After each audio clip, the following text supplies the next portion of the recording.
Alright, so I figured it's been a minute since I did a video game vlog, so we're gonna do a video game vlog today, and I just watched Neesons' 10 interesting upcoming horror games for this year, and some of them were like, why the fuck did I not hear about this sooner? So, I don't know what turnip truck I was on that they didn't fucking cover this until, or I wasn't fucking paying attention to now. But I figured let's cover some of these because they all seem really interesting. And I'll start with the one out of all the interesting ones. I'll start with the one that interests me the least, and I'll cover it real quick. It's the sequel to Remothered. I think it's called Remothered Broken Porcelain or something to that effect. So I don't exactly understand because I watched Remothered. And I actually was not a huge fan of Remothered. I think I just got stuck on the fact that that lady that looks kind of like Jodie Foster, the actress Jodie Foster, the reporter lady in that really looked like Jodie Foster. So I was kind of distracted by that. But then as the game, and then like the way the dialogue ran was a little weird to me. It didn't seem natural. It was just something weird and off-putting about the way the dialogue, like, the first time I saw it, it was like, they were talking, and then they were talking, and then the guy was talking, and then she was talking, and then the guy was, it was like really quick fire and strange, and I was like, I don't know about this, they don't do ADR, apparently, so, it was a little weird, and I was just like, I don't know, and then when I watched the game, I liked it, but it was just something weird, and then I think the last thing that had me distracted was the old dude that you meet. He was running around ass naked in an apron and a sickle, singing "Oh McDonald had a sickle," and every time I would see that and hear that, I would be on the floor. So it just distracted me from the rest of the game, and I was like, "Oh Lord, this man running around ass naked," and he did not have a nice ass. So I can only imagine the fuckery that was underneath that apron. But it was just like, oh dear God. So they're coming out with a sequel to that. That actually looks kind of good. I'll definitely check it out. But it's the one that captivated me the least. Now that this captivated me the least, and Noxon actually played this one last week. But Under's getting ready to come out at some point this year. And I think I covered Under. It was basically like a short demo where like you're a guy and you're trapped in this sinking ship, but you caused something to fucking happen in World War I, and I think you get your entire fucking platoon killed, and you gotta deal, and you're not dealing with the fact that you got your platoon killed. So I don't even know, but it's getting ready to come out, and I had completely forgot about Under till he played it, and I was just like, ooh, this looks interesting, and I remember it was really atmospheric, and it really got me. So I am also looking forward to Under coming out. Stuff that was not mentioned, and I'm like, where the fuck was this? Lust from Beyond. That's looking real hot and scandalous, and I'm still confused as to how the fuck they gonna put that on YouTube. And I'm telling y'all want to put that on Pornhub or X-Hamster or any of the myriad of porno sites that are going around. And yes, I have too much time on my hands and I know porno sites. My dog is having a fucking conniption. But yeah.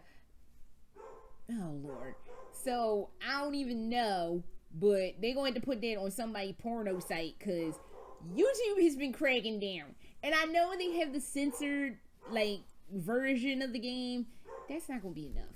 Because it's supposed to have interactive fucking in it. And I'm just like, dude, there's no way YouTube gonna let that fly. Not in this day and age. So, I don't know how they're gonna, the only way you're going to do it, you're going to go on Pornhub. It's going to have to go on Pornhub. And when you put it on Pornhub, do not give me that censored bullshit version. Give me the full, uncut, dicks a poppin' version, because I came here for dicks a poppin' and people fucking. That's what I'm here for. The smut in the trash and to be occasionally scared. But if I'm not even only scared, I'm okay. You know why? Because I had smut and trash to fill the void that I had in my life. So Yes, that is going to be coming out. Now, apparently, it was supposed to come out in March next month, but I got it wrong and said it was coming out in April. But it turns out the game is actually going to come out in April. So I don't know where I was getting my information from. I was like, oh, it's coming out in April. But apparently, it's legitimately coming out in April now. So get yourselves a Pornhub account. Start getting ready to put that up on it and just do that, because I'm not, they're probably gonna crack down and take that game down, and everybody gonna be sitting there screaming, and I'm definitely gonna be sitting there screaming, because I came here, well, I ain't come to YouTube for smut and trash, but I definitely came to Lust for Beyond for smut and trash, and I damn well better get smut and trash. So let me find out what the problem with this dog is. I'll be right back.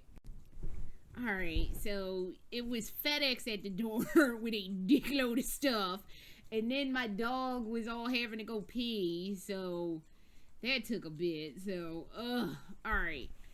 I forgot where I was. I think I was talking about Under. Shit, well, that's gone, but Under's getting ready to come around, and that leads me into Sunny Point. 1, 2, 3, 4, 5, and 6, and I'll try to do this quickly. So the first one I'm going to talk about, and this is kind of in reverse order on his videos, Folia Dear Father. Folia Dear Father, I swear the voice in Folia that was on the trailer sounds real familiar to me, and I think it's the dude who was in Today Is My Birthday. He also was in the Henrietta Lesbians Hassling People game. But his voice sounds really familiar. It's like driving me nuts, and I'm thinking it's that guy. But there's it. What's Folia talking? Hang on, because I'm actually on my laptop for this. Folia is coming out in the first quarter. Y'all know this is the first quarter of 2020, right? You have till next month to get that together. But quickly, Marcus Pitt is a young man whose only claim to fame is that his parents work at the university, is drawn into horrors that have emerged on campus of the very same institution. His journey to find his parents, or at least find out what happened to them, at a bare minimum, will take him into his worst nightmares. The seed of learning has been transformed into a place of death and horror. Like, isn't it like being in school already horrible and tragic as it is? You gotta do tests and people be telling you to read shit. It's like, do I have to do my homework? You don't have to, but it would help so you don't flunk out. That would be helpful, but whatever. He makes his way through the madness, Marcus will have to fight to make it out alive and with his sanity intact. I wonder if this is gonna have like sanity mechanics, because it's been a hot minute since we had a game with like sanity mechanics where you kind of like not go bananas or whatever. Starting with just a handful of items to help him navigate the dimly lit corridors, he has to summon all his strength to survive and continue to search for his parents. Even though it might already be too late, his hopes of finding them alive will not die. Unlike everyone else on campus who have already seemed to have met their gory end. It says, and that's like most of the summary. Main features: immersive survival horror experience. You never know where enemies will appear from the darkness. That's kind of freaky. Replay value. Challenge yourself in 3 modes, from beginner to hardcore. Keep low and quiet. Stealth is the key to survival sometimes. Explore, hear that, and an atmospheric soundtrack and ambient sounds that will make your blood run cold. They have a VR version if that's what you're trying to hear get talk to you. You'll have to backtrack if that's not what you like hearing getting talk to you, because I know some people don't like backtracking, but sometimes this is necessary for certain things, so that's at your own discretion. Horrifyingly deadly enemies, and that is what Folia is talking. Utopia Syndrome is the next one, and Utopia Syndrome is real interesting. It's a point and click adventure, but not in the sense that like it looks like it's a, because when I first saw it, it looked like a third person kind of game, but when I went to the Steam page for it, it was like they were like point and click, and then when I looked at the trailer again right before I did this, I was like, that makes sense because you saw the little dots like in front of the guy that was being controlled. So they said it's a different perspective on point and click. So I am interested to see what that's all about. I think the synopsis for this was kind of limited. Yeah. About this game is a Utopia Syndrome is a new perspective on point and click adventure games. Unique visual top-down gaming perspective. The intersection of destinies, mysterious parallel storylines in a horror, mystic, and world exploration adventure game. Read or click, read, and interact, gather inventory items, notes, and clues to solve puzzles to progress further. Immerse yourself in the dark corners of Utopia world to recall your past, present, and future. So it doesn't sound, I'm not making it sound like, oh my god, I gotta check this out, but just look at the trailer. It was interesting. It was turned into a tentacle flick, which I guess that fucking happens. So really, Lust for Beyond, that definitely happens in there. That's gonna be tentacles are popping, not to swing back to that, but yeah. It looked like in Utopia Syndrome, it was gonna be some tentacles are popping, but not in that horny, kinky, sexy kind of way. So, moving on down the road, Neesons. Neesons is a little interesting.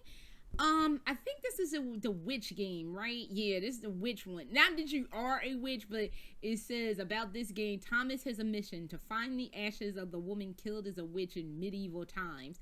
A woman known with the name of Anna. The whole religion has spawned. A whole religion has spawned from that event, and many people have been affected by a disease directly linked with it. Thomas is part of an organization that wants to put an end to all of this. Neesons is set in the same universe as Anna and will be part of the trilogy of Anna's songs. I don't know Anna. I want to say I might have covered it like forever ago, but I'm not sure. Sorry, my nose is running. I think I'm trying to get a cold. But yeah, I think Anna. What is it? I don't know. I don't know if I covered it, but I would have to go back and look, and I'm not about to do that shit right now. But Neesons looked interesting. Well, it is 10 interesting upcoming horror games, so that was looking pretty spiffy. But it didn't have me like drooling all over myself like I was hoping. Now, going down even more down the line, working in reverse, Summersford. In 1963, a small UK village of Summersford was selected as the site of the United Kingdom's first nuclear power facility and nuclear energy laboratory. In 1986, the facility suffered a catastrophic reactor failure, causing radioactive fallout to spill across Summersford and the surrounding countryside, forcing the government to evacuate thousands and declare a permanent 10-kilometer exclusion zone. No civilian has been able to gain access to the exclusion zone for 37 years. Until now. Dun, dun, dun. So, features classic survival horror inspired by the golden age of Resident Evil, Silent Hill, Alone in the Dark. Explore Summersford, discover the village secrets, mature content, la-di-da. That was looking kind of interesting. I think the trailer for it was a bit on the like, what? I want to check this outside, but I don't remember. Short-term memory loss. It's what happens when you start getting old and ultra crazy. So, there is Summersford. Hold on. And now to continue my slow descent down this list. Hellseed.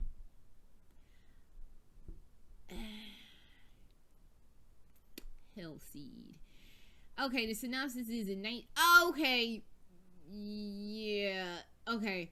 So the synopsis for Hellseed Hellseed is a first-person horror adventure with puzzles and some action elements. Synopsis: in Italy, 1980, some doctors of a psychiatric hospital in the province of Turin report the missing of a colleague of their what? Province of Turin report the missing of a colleague of their own to the police. Y'all could have worded that a little better. That's why I'm like, what? Basically they reported some dude missing and they told the cops, and the cops were like, what? You're a detective investigating what happened. The first place which you start is the research. The research is in the house of the doctor. While in the house you find strange things happen, dark presence. What does it want from you, this dark presence? What is the relationship between it and the doctor they was fucking? Is the doctor really missed? I guess, is the doctor missing? Or is he dead? Or is him in the darkness having a tawdry fuck fest somewhere in the shadows? I don't know. We don't know. We will have to play Hellseed to see what he's talking. Maybe Hellseed is the doctor got pregnant by the darkness as they were in the back fucking.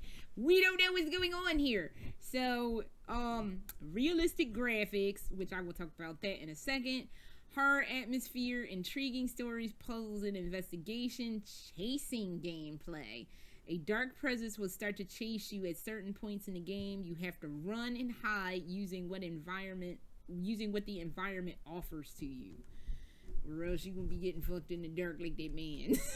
Or that person. I don't know. They didn't say if it was a guy or a girl, but somebody fucking in the darkness. Somebody getting something fucked in the shadows. So I think my line is just in the gutter today, and I need to come up a couple notches and like at least be in the sewer. The sewer and the gutter are kind of the same place, so maybe like a ditch, because at least a ditch is above ground. So I don't know. And the last one is Death of Rose. So I started following its creator. I cannot pronounce his name. Artur Lescauzi or Lescazi. I am so sorry. I hate not being able to pronounce people's names because it just seems disrespectful. But I'm not doing it to be mean. But he's from, I do believe, from Poland, and it's really hard for me to pronounce, especially Polish names, because his name has a strike, well, not a strike through, but like a line through the L and a dot under the A. I'm looking at his Twitter account now, and it's just like, I'm sorry, I don't mean to mispronounce your name, but I am super interested in the Death of Rose, because basically it's kind of like, from what one of the reviews of it said, that it's kind of like if Firewatch had a baby with Silent Hill. And I'm just like, or what was that one tower game? It wasn't Firewatch. It was some other short indie horror game where you were in a tower and you were communicating with somebody, but like it was like either a killer or an alien or something, and at the end I think you die, or it's something weird. And I remember that was a really good game, so it's probably going to be kind of like this, but it has, I think, like a third person perspective. So Death of Rose is a story of a place told by plaster peeling from the walls, the things left behind, the testimonial fleeting fandoms, and the carcasses they abandoned. So basically this dude Scott and his friend Beth are trying to go to this abandoned school to see what some occult people were doing. And I don't mean to quote, but that's what it says. The cold walls of the school mark Scott as he marks them. This time exploring alone, the unsettling rumors they have heard about the place drive Beth to stay behind. Together they try to piece together the forgotten history of the cult, when suddenly the old legend becomes much more real than they expected. Will Scott be able to survive until dawn and unravel the dark secret that the school hides? Or will their blood-chilling adventure leave them with nothing at all? Nothing at all! Nothing at all, stupid sexy Scott! Alright, beautiful, touching story. Control Scott and Beth's personal relationship, which you will cultivate or destroy throughout the game. It makes me wonder if this one has choice, like a choice mechanism where you have to choose, like, to say the right thing at the right time. And if you don't say the right thing, or you say the wrong thing, or whatever, you say something fucked up, or you don't say anything at all, it's gonna, like, adversely affect their relationship. That might adversely affect your ending. That I like. Plenty of puzzles, uniquely nostalgic soundtrack, photorealistic, and that's where I'm going to talk about the graphics to most of these. I am very proud of you, Indie Horror. Your graphics have come way up these days. Kudos to each and every one of you, because the graphics for those was looking real tight, and I'm very proud of you all for that. So, yeah. I will post the link up. Oh, God. I don't know if I want to. Like, they're all on Steam. Oh, I didn't cover that one. There was one I didn't cover because it's not on Steam. And I couldn't find it anywhere. And it's Sons of the Forest. And it's a sequel to The Forest. And I don't know The Forest. So that was looking real hot. Because it's like you got to hunt demons in the woods. And it was just like, the fuck am I looking at? But this look cool. So I didn't cover that one because that didn't have a Steam page. But they're all on Steam. Every last one of them are fucking on Steam. But I will post a link to, with the exception of Sons of the Forest. But I will post a link to the 10 interesting upcoming horror games of 2020. I am very, very impressed with the stuff that's getting ready to come around. Because it's looking hot. And lastly, on a quick note, since I'm wearing my Stars jacket, I have decided that I'm going to stay out of Resident Evil 3 Remake. Pretty much, I finally figured out what was wrong with Resident Evil 2 Remake for me. It just was, I figured out that for me, it lacked imagination. That when they did the remake to Resident Evil a zillion years ago, like, they took that little tiny mansion and they, like, made it somehow more amazing. They had the crimson heads, that you had to burn bodies. They just added certain things to it that made it like, well, fuck me, shit. Because I've been watching the IGN channel on something called TV Plus or some shit. And they keep showing the first couple of minutes to Resident Evil. Like, every now and then I'll happen to catch it. Like, when something, like, I'm turning, like, Hulu or something off. And then that'll be on, and I'll be like, oh, I can watch this for, like, a little bit till they stop running it. And, I was like, I remember when my brother played that for me and my best friend, and we were all in his room watching him play it. The first time that Barry shoots that zombie, and then it gets up and runs the fuck out the door, we knew we were in for some shit. We knew we had fucked up and made some terrible life choices, and we were all horrified and scared for our lives. But it was imaginative, and it was like, what? But I didn't get that same imaginative spirit that I got from the first game remake to the second game's remake. And looking and listening to some of the stuff, they're taking out the decision, which I knew they were going to do. They took out the decision engine. Hunters don't jump at you, and there's only one ending. I'm sitting this one out, and this actually hurts because I actually have been, even when me and Resident Evil were at our lowest end, I was still kind of like, I would still watch it. I would complain, but I would watch it. I can't watch this. So instead of getting in an argument with all these fucking fanboys telling me that I suck because I'm not a real Resident Evil fan because I won't lick the crack of Capcom's ass. Sorry, that's just not how I'm cut. That's not the cloth I'm cut from. So I'm just going to sit the fuck out. And as much as I'm like, that fucking sucks, I've never sat a Resident Evil out. I think I'm sitting this one out. So that is all I have on Video Game Land. And I don't know. I will see y'all at some point. Hold up. But I can't wait for some of these games. I think that the last game I talked about, Death of Rose, I think that's coming out first. That's coming out, I think, in like 2 weeks. So we're gonna look for that because it's gonna be popping. So until then, later.